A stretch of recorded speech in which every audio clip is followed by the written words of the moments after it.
This is awesome. There are going to be prices coming. This room is going to be nuts tomorrow. These players are unbelievable. This is your chance to be in the spotlight.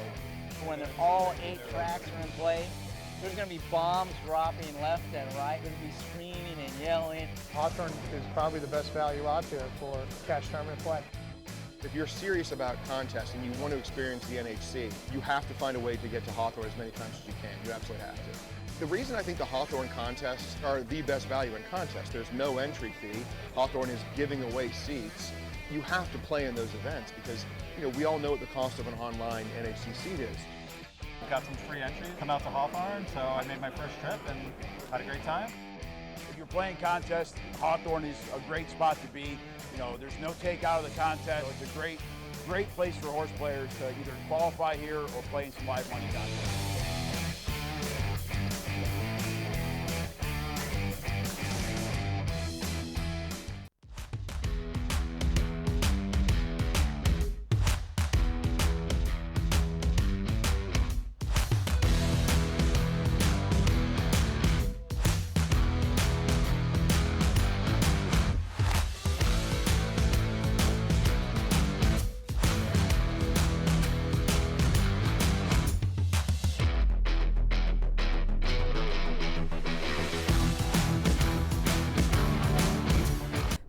Good afternoon, racing fans. Welcome to Hawthorne Racecourse for a Thursday afternoon of thoroughbred action. Jim Miller and Emily Gullikson up here in our studio on the mezzanine level. We have a special guest that might make an appearance later on. We will see. Emily, it's the dog days of Hawthorne. And Frost, your pup, is visiting us. So if you hear him, he's just whining. He wants to say he hi. knows his cue when to come on stream. Nothing new for him. He's been a very seasoned racetrack dog, and he's been to many OTBs. Many racetracks, many videos, so yeah, he's here today. He wants to visit his mama, but you know what? He's got his bed. He's just chilling. He's living the life, so it's good. It's a good place to be. We have a great studio set up here at Hawthorne, so it's nice. Now, see, he made his intro. It was right on cue, and now he's going back and taking a little nap, so not too bad for the afternoon there. Don't be embarrassed by your pup. He's awesome. No, I'm not. I'm actually, he's on cue. He's as he's done on many videos, so I'm not surprised. In fact, if he was going to be quiet all the way through, I was going to be a little bit more shocked. So I'm glad he made an appearance. He's a fan favorite. If he decides to come up there and throw the paws up here on the table at some point later in the day, that's just fine. As you see on the board, we have a fast track, a good turf course today. Before we jump into today's races, we're going to look at our Saturday Stakes spotlight. It's race number 10 from Monmouth Park, the Pegasus, going a mile and a 16th in here. It's a field of 8. It's the Pegasus that we like. That's not as big of a purse, but it's a pretty cool race. 3-year-olds in here. I think this is a pretty solid field of 8 for this spot, Emily. I agree. I mean, we've gone through the Triple Crown season, seen a lot of these 3-year-old races, and I think this one stacks up really well. You know, especially we've seen a different winner from the Derby, the Preakness, and then the Belmont. Still kind of seems like the division is wide open, or at least competitive race to race. And this is another solid group. We'll have to see if any kind of rise to the top. But in terms of a race, certainly a lot of ways to go in here and ways to find value. Yeah, and there are ways to find value. As always, we start with the favorite in the morning line. That's the 8 Kingsbarn. And there's reason to start with this horse in here because Kingsbarn was a horse that ran in the Kentucky Derby, was sent off at only odds of 11-1 in there. It was off a really impressive victory in the Louisiana Derby.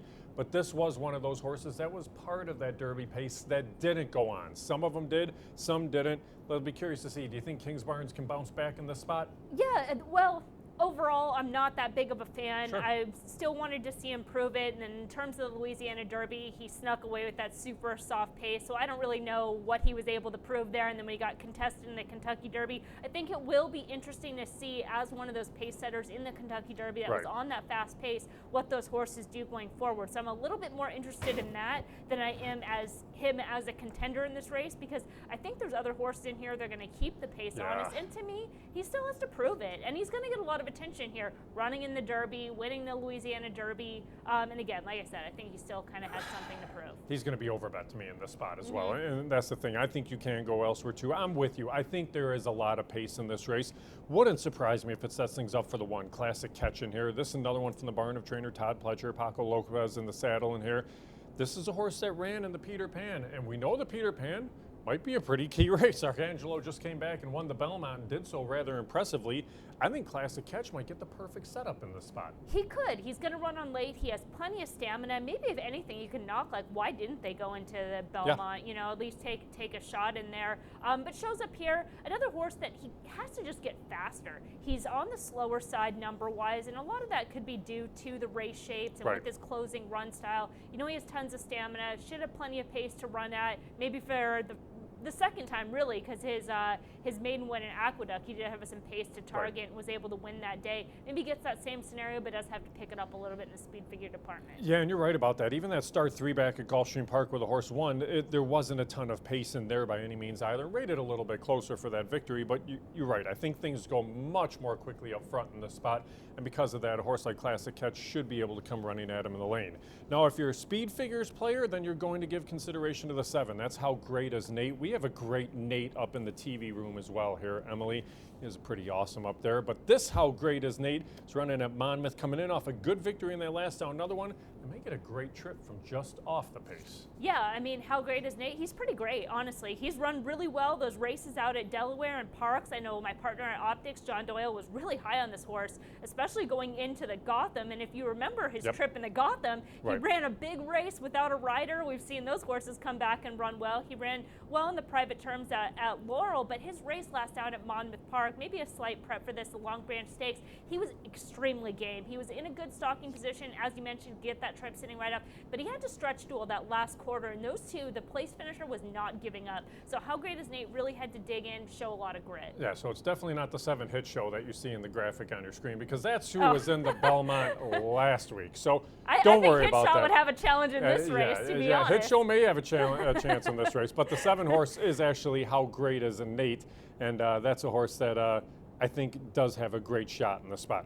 So we're going to wait and see if the name's right for the 6 here. This is a horse that is lightly raced. Maiden score in their last out, but the improving type. And Subrogate is a horse that, you know what, the 2 starts haven't been bad. You're not really tested. Yeah. And this is a horse that could be the one that's on the rise. Yeah, and the name's right. There we go. And I mean, again, we follow the pattern through Triple Crown season. It's these lightly raced horses that have been improving and stepping up with the class rise, doing everything right. And this is another one of those horses. You know, I'm not one that's going to compare apples to apples, but it just seems like that entire season has followed that pattern. Subrogate ran really well on debut, tough spot at Aqueduct first out, and then he really improved, showed a lot of grit, was part of that early pace, and pretty strong race overall, earning a strong speed figure, and seems like one that has some versatility in there. I think sometimes they put horses on the lead, don't want to get them in trouble, but could be on the lead in here. Maybe another one, I don't know if we'll have the graphic for it, but I don't know if that matters necessarily since we're playing around, is Salute the Stars.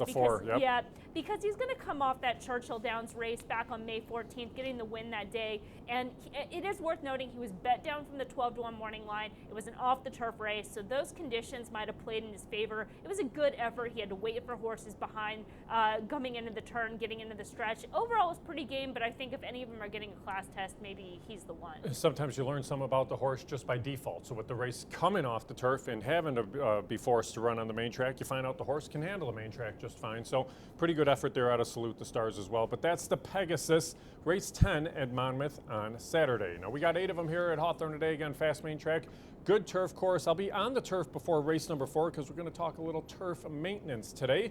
But race number 1 goes a mile and 70 yards, 62.50 claimers, and the first non-winners of 2 lifetime. Field of 5 in race number 1. Let's start with the